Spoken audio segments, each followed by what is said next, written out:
Hi everyone. This is the voice behind the noise. And I am Myron.On March 25. Something unfortunate has occurred in Saudi Arabia which has captured the attention of the world under tense global circumstances. Yemen's Houthis rebels have acknowledged a series of attacks on Saudi Arabia after state media in the kingdom reported rocket and drone strikes targeting an oil depot in Jeddah and other facilities in Riyadh. A huge plume of black smoke was seen rising from the plant in Jeddah, as the city prepared to host a Formula One race. Why we are talking about this at the beginning of this video? Well, it is worth noticing that the facility attacked received Chinese investment, which is quite suspicious to some people. What is making this attack even an issue to pay special attention to is the current Ukraine crisis, which has put the energy security of many countries in a difficult position. Saudi Arabia belongs to the countries with abundant oil resources, while the US, the most powerful country on earth, is also suffering from energy crisis as well. Soaring prices of oil, largely due to its strategy of Ukraine and its policies against Russia in the Ukraine crisis. Therefore, we have come to a question whether this attack has anything to do with issues of the US or China. Does it suggest any changes to come? To find out all the answers to these questions, let's continue watching this video. We may first have a look at why Saudi Arabia was attacked. Saudi Arabia has been leading a coalition battling the Houthis, who seized Yemen's capital of Sana'a in September 2014, for 7 years. The kingdom has been internationally criticized for air raids that have killed dozens of civilians, while the Houthis have pointed to the assaults as a justification for the launch of drones, missiles and mortars into the kingdom. Saudi state media said the operation was in its early stages, and that Yemen's Houthis should bear the consequences of their hostile behavior. Saudi state television acknowledged attacks in the town of Dhahran that hit water tanks and damaged vehicles and houses. The Houthis have twice targeted the North Jeddah plant with cruise missiles. One attack came in November 2020 while the last one came on Sunday.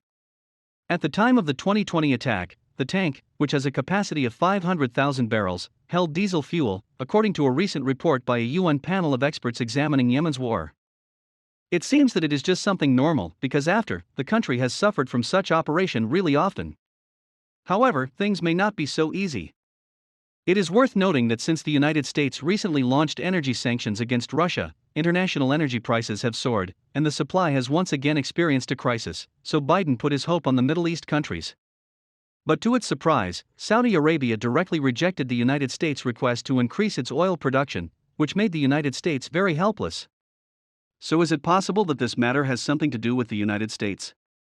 U.S. ambitions are well known, and the attack on Saudi energy facilities has added to an already dire situation. However, Saudi Arabia faces more problems than just economic losses. First of all, this is an attack on civilian facilities, which is a clear disturbance of the international order and should be condemned by the world. And one of the oil refineries that was attacked was a Sinopec joint venture, so the Chinese Ministry of Foreign Affairs made it clear China condemns the attack on oil facilities such as the Yanbu refinery in Saudi Arabia.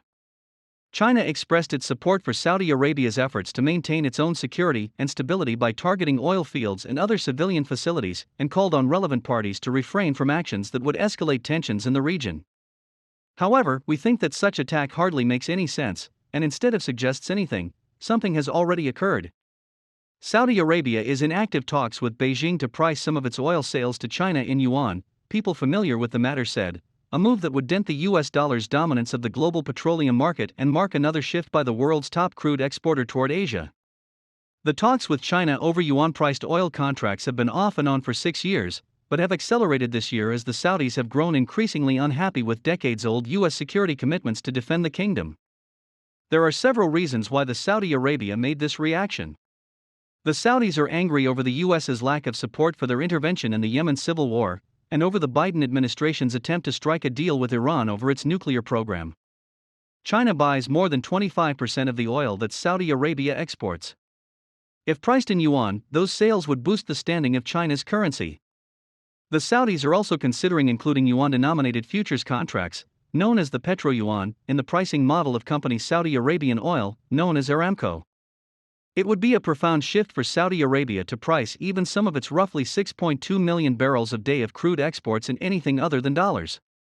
The majority of global oil sales, around 80%, are done in dollars, and the Saudis have traded oil exclusively in dollars since 1974, in a deal with the Nixon administration that included security guarantees for the kingdom. So, how will the current situation affect China, the United States, and the world? The first is to combat the ambitions of American hegemony. Just 2 days ago, the United States deliberately provided Saudi Arabia with multiple sets of Patriot missiles in exchange for some oil compromises, but the Houthis took action immediately. This is a serious blow to America's attempt to control Europe. For China, it can promote the development of Chinese trade. Therefore, it can also optimize the world structure and combat hegemonism.